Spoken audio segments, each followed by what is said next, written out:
broadcasting live, or as alive as we can be these days. I'm Alex Gray, still here, still breathing, still talking to whoever's out there if there's anyone left. I know it feels like the world has stopped, but I can still feel the pulse, faint as it may be, from those of you who are still listening. And that's enough for me to keep going. We owe it to each other now. Yesterday we talked about the sudden arrival of the alien invasion, how it caught everyone off guard. We discussed the chaos, the panic in the cities, the fires in the streets. We heard from survivors like Sarah, still on the run, hoping to get north, and James, who's now gone. I wish I had better news for you, but I've been getting reports of more destruction, more disappearances, the infection spreading faster than we thought. There are rumors of mutated creatures now. Mutations that aren't just the usual infected, but something more deliberate. Something worse.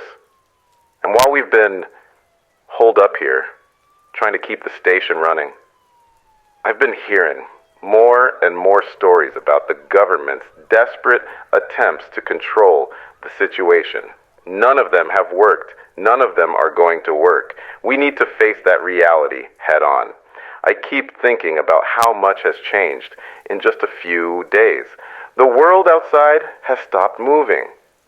Time feels like it's frozen, but it's also slipping through our fingers faster than I can keep up. I look out the window sometimes, just to remind myself that the sky's still there, that it's still blue in places. But I know deep down that nothing's going to be the same again. I don't know what tomorrow holds, or if there even will be a tomorrow. But I do know one thing. I have to keep going. For you. For those who are still listening, for those who are fighting to survive out there. It's all I have left now. It's day 2, survivors, and things have changed drastically since yesterday. I'm getting reports from all over. Some are still vague, some are clear, and some are just plain horrifying. The infection is spreading faster than anyone could have predicted. Yesterday, we were just beginning to understand the magnitude of what we were up against. Today, we know it's worse than we thought. Let me start with the basics. The infection is no longer contained in the usual hotspots. It's spreading like wildfire, and we're seeing new mutations that are making it harder to understand what we're even dealing with anymore. If you're near any major city or town, I recommend you stay alert, because things are about to get much worse. The reports from California have been especially disturbing. From what I'm hearing, the infection isn't just expanding geographically, it's becoming more sophisticated. Survivors there are telling me that the infected aren't just wandering around in their usual frenzied state anymore. They're showing signs of coordinated behavior. There are reports of infected groups acting like they're organized, like they're planning something. I don't know if it's a shared hive mentality or just some dark adaptation, but these creatures are beginning to move like soldiers. One survivor, a woman named Kelly, called in yesterday. She's holed up in a supermarket.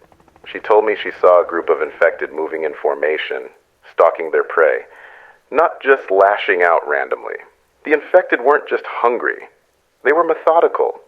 The survivors hiding in that store barely escaped, but Kelly says she's never seen anything like it. The infected were behaving like they were trying to trap people, not just aimlessly walking through streets anymore. They were hunting. This isn't a random infection anymore. It's turning into something deliberate, and that's terrifying. But the most chilling thing I've heard? The reports of new mutations. These aren't just people turned into mindless monsters. No, what we're hearing about now are things that are not human at all. I don't know if this is a result of the infection mutating, or something alien in nature, but there are sightings of creatures, massive, deformed, and disturbingly intelligent. Take the report from Town B, where survivors say they've seen creatures that are much bigger and more powerful than the usual infected.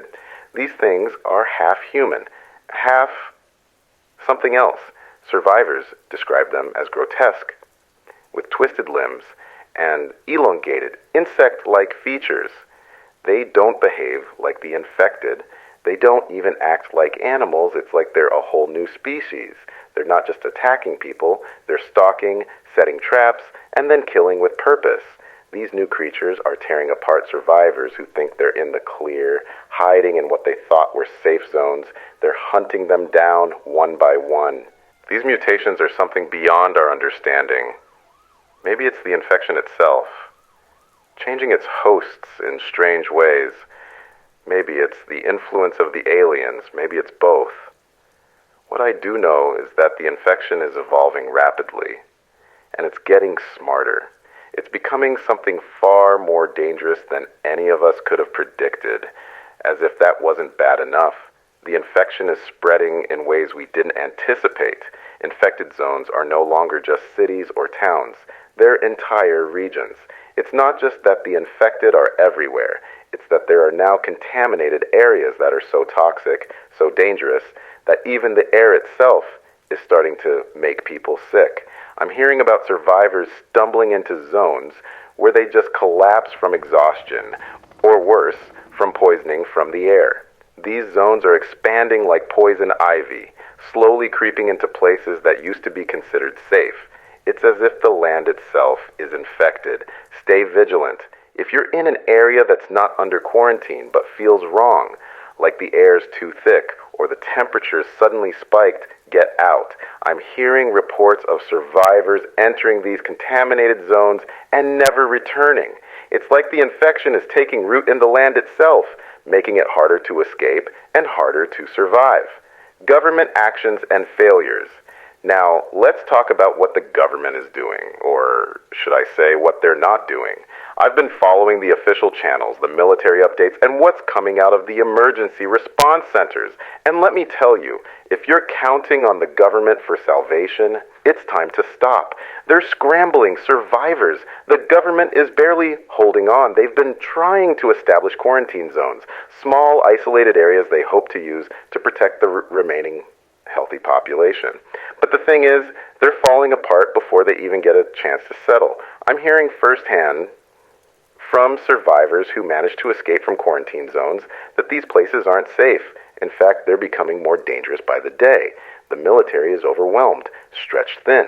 Yesterday, they set up a zone just outside City C, a place they claimed would be a safe haven for survivors. The military even started offering food and water to those stuck outside the city.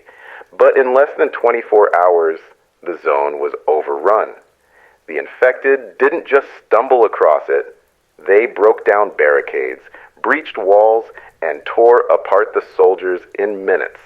The government's military response has been ineffective from the start. They've tried to push the infection back with airstrikes, with firebombing, with blockades, but every time they try something, it only seems to make things worse. Some survivors are reporting that the airstrikes have been completely off target, hitting populated areas where they thought they were infected, but hitting civilians instead. There's no clear command, no clear plan, just chaos. And the curfews, those were supposed to keep people inside, keep them from spreading the infection. But you know what? The curfews are a joke. They're not stopping anything. People are sneaking out for food, trying to get to other survivors, trying to stay alive. The military's too busy trying to keep their own bases safe to enforce curfews effectively. They're everywhere, but they're stretched too thin, and the infected don't follow curfews. They never did. There's a lot of panic, and when there's panic, the government doesn't handle it well. Last night, I got a call from a group of survivors in the north, in Area 55, saying the government's doing something drastic. They're calling it Operation Clean Slate. A clean slate sounds good, right? It's supposed to be a final solution, a last-ditch attempt to eliminate the infection. They're bombing the infected zones, setting everything on fire, burning entire towns. But I have to tell you, it's not working. There's no other way to put it. The military's using biological weapons, and the survivors are telling me that not only are they not working, but they're making things worse. People who survived the initial wave of the infection are now becoming even more aggressive after the bombing. The infection is mutating at an alarming rate.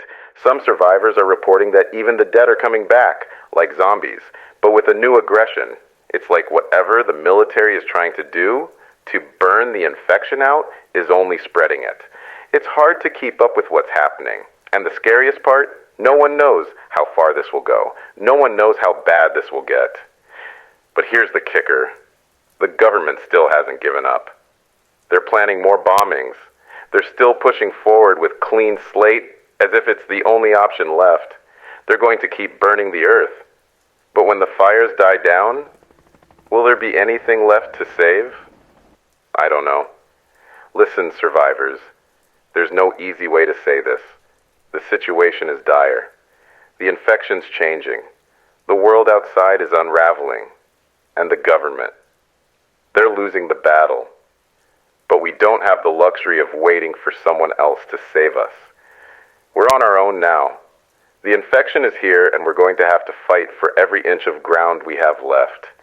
Keep your eyes open. Stay sharp. If you're still out there, still listening, we're still connected, we're still fighting. Stay safe, stay alive. This is Station 72, and I'm still here, still breathing, still talking to whoever's out there. I don't know how many of you are still listening, but if you're out there, you're not alone. And I'm not going anywhere, not today, not while you're still out there fighting. The world's unraveling faster than I can keep track of. Just yesterday, we were talking about Sarah, James, and the others. And now, just 24 hours later, it feels like we're watching the world collapse in real time. So let's get to it. Let's start with Sarah. She's one of the few voices we've been hearing since day one. And I've been tracking her progress, or at least trying to. As I mentioned yesterday, she was heading north, away from the disaster that's consuming the city. The roads are blocked. Military convoys are sweeping through, and it's a war zone out there. Yesterday, she made it clear. She couldn't rely on the roads anymore. But today, well, the situation's deteriorated. Sarah got in touch again this morning, and it wasn't good. She's still stuck near the outskirts of City X, trying to find any way out. She's been holed up in a makeshift shelter, a small, abandoned cabin she found in the woods. But the military has intensified its efforts to lock down the perimeter. Now, it's not just about escaping the infected, it's about avoiding anyone who might be watching. The military's on high alert. They're treating every moving person as a threat, whether they're infected or not. Sarah said she could hear helicopters overhead. The noise is constant now. She can hear the hum of military vehicles as they roll through the area. It's clear they're looking for survivors or anyone who might have information about safe zones. Sarah's afraid they're getting closer. She can't risk staying in one place for too long. I tried to reassure her, told her to lay low and keep moving at night. But it's hard when the world outside has become a prison. She hasn't made any headway in the past day, and I'm afraid she might be running out of time. She says she's tried reaching out to anyone who might still be in touch with the government's emergency channels, but they're all down now. And then there's the other problem, food. She's down to the last of her supplies, and it's been days since she's seen anyone. She says the forest is filled with sounds she can't explain, things watching from the trees. The infected have been acting stranger, smarter even.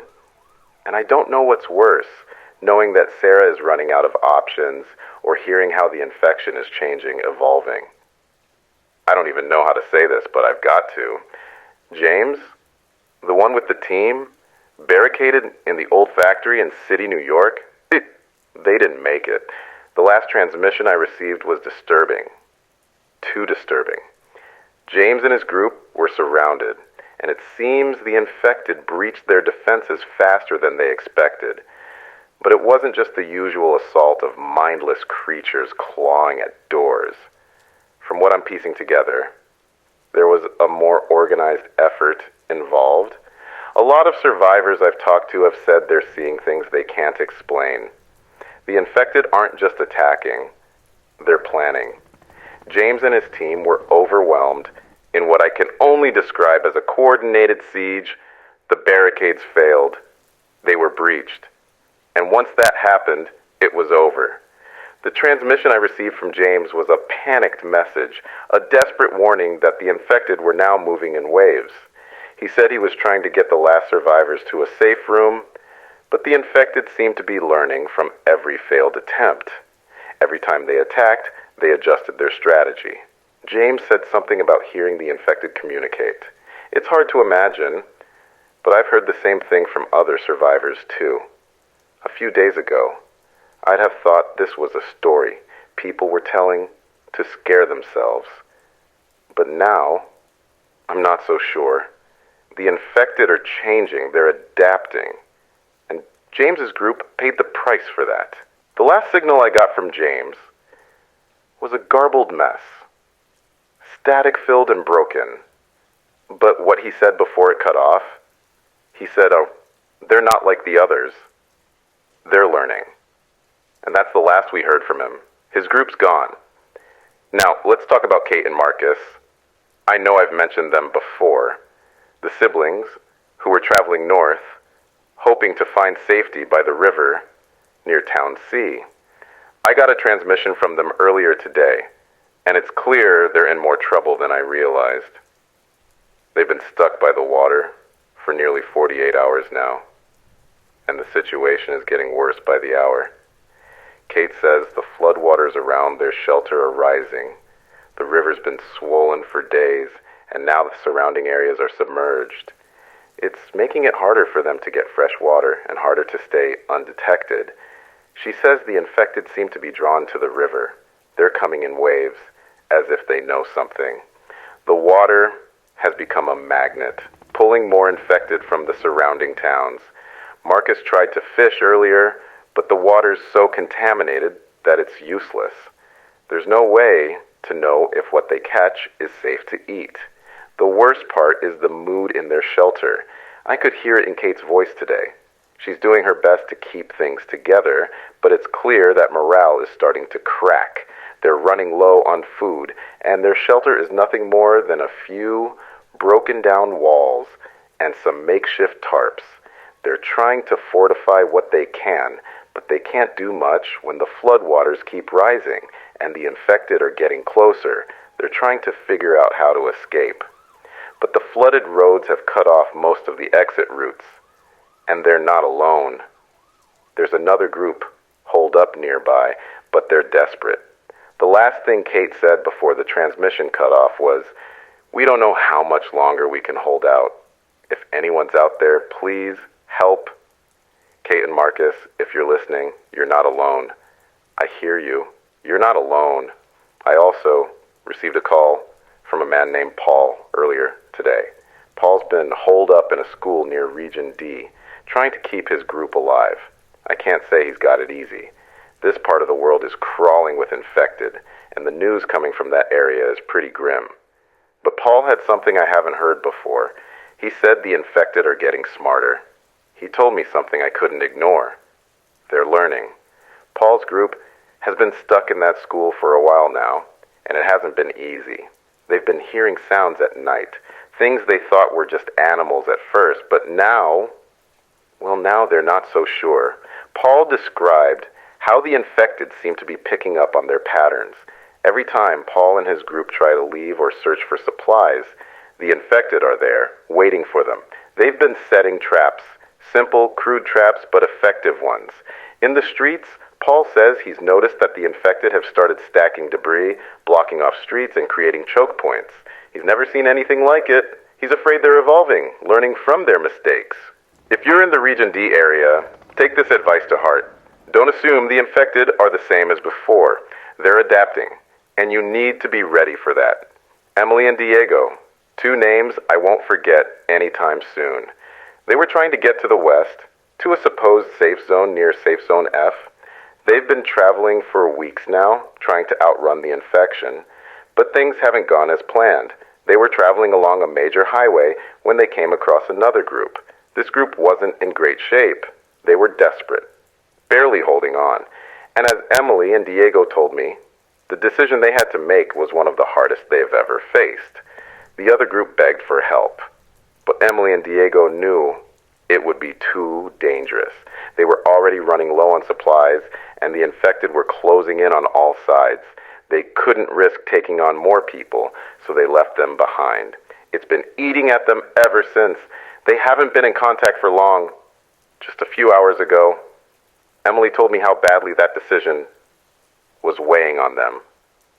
They can't stop thinking about what happened to those people they left behind. But Diego? He says it was the only choice. Survival above all. Emily's been second. Guessing their decision, but Diego's holding firm. And it's clear this is a world where second guessing can get you killed.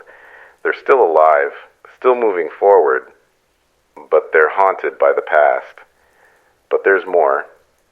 We've got a new story coming through that I think you'll want to hear. I received a radio transmission from a young woman named Clara and her younger brother Lucas. Both holed up in a large industrial warehouse near Town D. This one caught me off guard. Clara sounds like she's in her early 20s, and Lucas is a little boy, maybe 7 or 8, clinging to his sister. They've been alone for 3 days. The world outside is a mess. The area around them has been overrun with infected, and they're struggling to stay alive. Clara told me that she found a stash of canned food in one of the offices when they first arrived. But now, they're down to the last can of beans, and the warehouse is starting to feel like a tomb. What's interesting about Clara and Lucas's story is that they've found a kind of survival rhythm in the chaos. They've learned to use the creaking noises from the warehouse, like the wind pushing through broken windows, to cover up their footsteps. It's been an odd, almost eerie way to avoid detection. Claire even mentioned they've started using an old fire escape route to sneak past the infected. They stay close to the walls, moving as quietly as possible, hoping they won't be heard. Like, what strikes me most is the bond between them. Clara is doing everything she can to protect Lucas. But Lucas, he's not just a burden. He's helping too, carrying small bags of supplies they've scavenged. He's learned how to hide, how to stay still. He's a little boy, but already he's learning to survive. I don't know if they'll make it, but if they do, they'll make it because they've learned to adapt. You know, it's easy to forget what we've lost in all this. In the fight for survival, we tend to focus on what's next, on what we have left. But today, as I'm listening to these updates, it's hard to ignore the truth. We're losing people. But we're also finding ways to fight back. People like Sarah, James, Kate, Marcus, Paul, Emily, Diego, every one of them is still trying. They're pushing through the madness because at the end of the day, we're all trying to survive. And that's something we can hold on to. We're still here. And as long as we're still here, we keep going. We keep pushing. And we keep fighting. This is Station 72. And I'm still here. Still broadcasting. Still telling you what's happening, even if it seems like the world is crumbling around us. But here's the thing. There's still a fight, even if the government's response looks more like desperation than strategy. They say they're still trying to contain the situation. But at this point, I'm not sure there's anything left to contain. The government has started ramping up its actions in a way that feels almost too late. It's become a race against time. A race they're losing. They've established military checkpoints across the country, setting up roadblocks on major highways, and implementing curfews. But it's clear, the infection doesn't care about their laws or boundaries. The military's presence is overwhelming, but it feels more like a lockdown than a solution. On the one hand, you've got soldiers trying to maintain some semblance of order, but on the other, you've got masses of displaced survivors.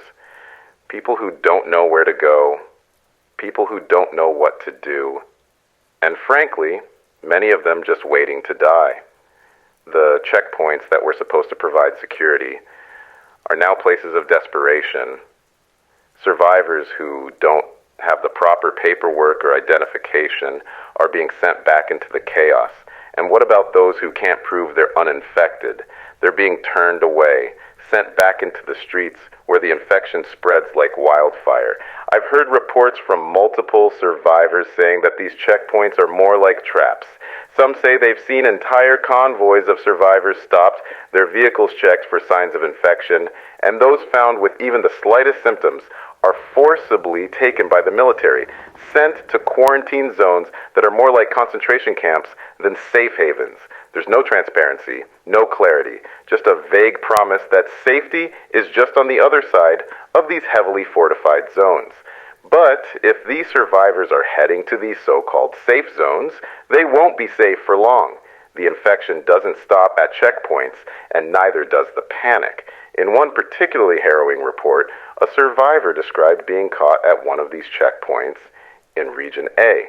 They said, and I quote, "The military's been screening us like cattle, but it's not just about getting checked. If you're even suspected of being infected, they'll take you. No questions asked, no rights, no mercy." And when the survivors started protesting, they were mowed down. Just like that, shot on sight for trying to leave. I don't know how much of it is true, but these are the reports I'm getting. And if half of it's right, the government isn't just failing us, they're actively hurting us. The government is now resorting to biological weapons in an effort to combat the infection. They're calling it Operation Clean Slate. The plan?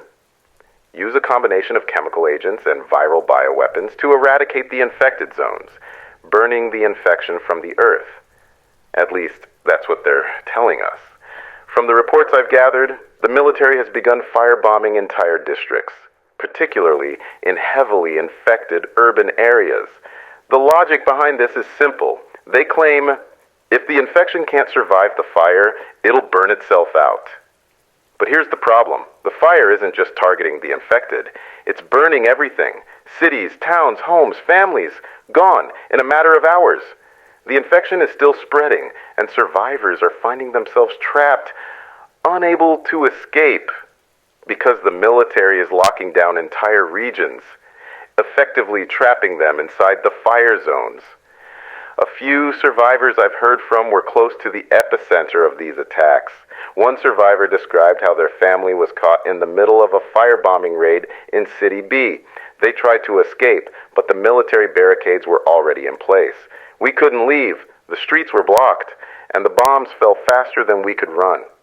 That's the reality for many people right now. And what about the infection itself? It's becoming clear that fire and chemicals aren't working the way the government promised they would. In fact, it's having the opposite effect. Survivors from Region C have reported a new mutation in the infected. This mutation seems to have been accelerated by the chemical agents used in Operation Clean Slate. The infected now appear more aggressive, more coordinated, and worst of all, more resilient. The fire has made them faster, angrier, and harder to kill. One survivor, still alive after a near-death encounter, said it best. "They use fire to burn us out, but all it did was make them stronger. They're not just infected anymore, they're something else. The government was counting on fire and bioweapons to burn away the infection. But all they've done is fuel the hunger, the rage, the disease itself. They're fighting fire with fire, and it's backfiring. Meanwhile, the military is starting to act out of pure desperation. They're sending special task forces into zones where the infection has spread too far, and the soldiers are now beginning to report disturbing things. These elite units are designed for high-risk combat, but even they are running into problems. Reports from soldiers tell stories of units being completely overrun in infected zones, not by the usual mindless hordes, but by the infected coordinating their attacks. There are even stories of the infected attacking in groups, with some survivors saying that the creatures seem to be setting traps for the military. They're trying to outmaneuver our best fighters. This isn't just a battle between humans and infected anymore. It's a battle for survival on both sides. A soldier from Region D who contacted us through a secure channel said, "We're losing. The infected are learning. They've adapted. I don't know how much longer we can hold out here." There's a sense of paranoia creeping into the ranks now. Soldiers are starting to ask questions like, why are we still being sent into these zones? What's the point? The truth is becoming clear. The military's efforts aren't just failing. They're making things worse. What's worse is that the trust between the military and civilians is all but gone. People are beginning to question everything the government has told them. What once seemed like a coordinated effort to save humanity has now turned into a mishandled disaster. The military's presence is almost as terrifying as the infected. If you're not infected, you might get caught in the crossfire of a quarantine operation. If you are infected, you're likely to be executed or sent to a place worse than death. It's also not helping that these quarantine zones are becoming overcrowded. The survivors being taken in aren't being given the chance to even speak to anyone before they're pushed into isolated camps. If they're lucky, they get food and shelter for a day. If they're not, they'll die in these camps, surrounded by people who are just as desperate and scared as they are. The government continues to talk about containment efforts, but it's becoming increasingly clear that containment is a myth. Every plan they roll out fails harder than the last, and every move they make seems to only accelerate the collapse. The government has no plan, and they're running out of options. The military's actions, firebombing, bioweapons, and checkpoint lockdowns are failing, and the infection is spreading faster than anyone can manage. People are desperate. And as each day passes, the cracks in the government's facade are becoming harder to ignore. Survivors are starting to ask themselves, what happens when the government falls? And for many of us, the answer is clear. It will be up to us to survive. Not the military, not the government, United States. This is Station 72. Still here, still talking, still surviving, at least for now. It's hard to believe it's only been 2 days since the last broadcast. In some ways, it feels like a lifetime. The world we used to know is nothing but ashes, and the lives we held dear, gone, just like that. We talk about days now like they're little victories, but they feel more like just another step closer to an inevitable end. I keep asking myself, is there any point in all of this? When every city is burning, when every road leads to nothing but destruction, when you can't even tell if the people you're speaking to are still alive, can there really be any hope left? Yet, here I am, still broadcasting, still trying to reach someone, anyone. I wish I could say I feel hopeful, that I can promise you that we'll make it out of this. But the truth is, I can't. I don't know if there's even a way out anymore. Every time I think we've hit rock bottom, I see something worse. More devastation, more loss, more horror. Every story, every survivor, every moment of humanity seems to fade, and yet we keep going. And what about me? Well, I'm exhausted. My mind is filled with too many thoughts, too many questions. Should I keep doing this? Should I even bother anymore? The faces of the survivors, their voices in the airwaves, the fear, the determination, they haunt me. It feels like I'm part of something I can't control. Sometimes I wonder if I'm too far gone, too numb to even feel anything anymore. The lines between hope and despair have blurred beyond recognition. But still, I keep talking. Because maybe, just maybe, there's something out there. Maybe someone is hearing this. And if you're still listening, if there's still one person out there who needs this, needs to hear that someone else is still fighting, then I'm going to keep doing it. Every day, it gets harder to see the point, but I guess that's why I keep coming back to this microphone.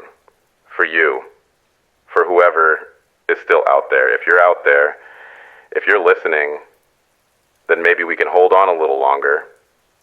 Maybe we can survive this together. Before I sign off, there's something I need to say. Something that might sound trivial in the middle of everything that's happening, but it's important. If you're hearing this, please don't let it end here. Like, share, and subscribe to these broadcasts. I know it might seem insignificant, but it's the only way we can stay connected in this world that's crumbling around us. These broadcasts are the thread that holds us together. If you're listening to this, we're still connected. You're still out there. I'm still here. I'm not sure how long I can keep doing this. The world is closing in. The frequency may be cut off tomorrow. Who knows? But if you're still hearing me, then we're still connected. And that's worth fighting for. So share this. Let others hear what's going on. The more people who know the truth, the more we might find a way out. Together, we need to keep the signal alive. It's all we've got left. I'll be here as long as I can. But before I go, there's something I have to share with you. It came through just moments ago, and I'm not sure what it means yet, but I've got to say it. I received an encrypted message. Yes, you heard that right. Encrypted. It was barely audible, full of distortion, but there was one part that was clear. They said something about a safe zone, or maybe it was a trap. It was hard to tell. The transmission was breaking up, and the message was fragmented. But the name they mentioned, Sector Delta, I've never heard of it before. It could be nothing, or it could be something real, something that could help us, or it could be another dead end, another empty promise. I don't know. But I'm going to dig deeper into this, and I'll have more for you in the next broadcast. I swear it. Because if there's even a chance that this could be something, then we need to know. Stay tuned, stay strong, and don't let go. We're all in this together. And maybe, just maybe, there's a light at the end of this dark tunnel. If you've made it this far and listened to this radio broadcast, I hope you enjoyed today's episode. We've discussed some deep topics, faced challenges together, and hopefully touched moments of hope along the way. If you like the content, please subscribe to our channel so we can continue creating more broadcasts like this for you. And don't forget to like and share the video. Your support means the world to us. Without it, we wouldn't have the motivation to keep creating the kind of content that you enjoy. Every like, share, and comment gives us the strength to keep pushing forward and improve our broadcasts. So remember today and make sure to join us for the next episode.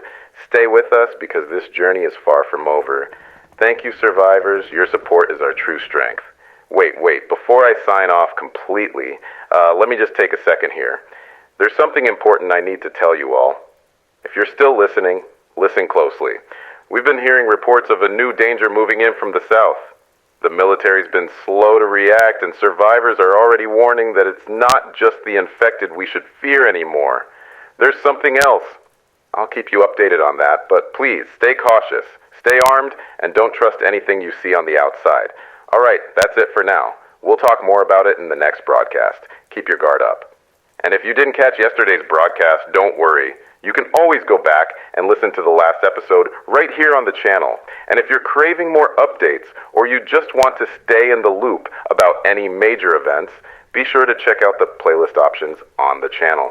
You can find more broadcasts there and stay connected as we continue to navigate through this chaos together. Stay safe, stay alert, and keep tuning in.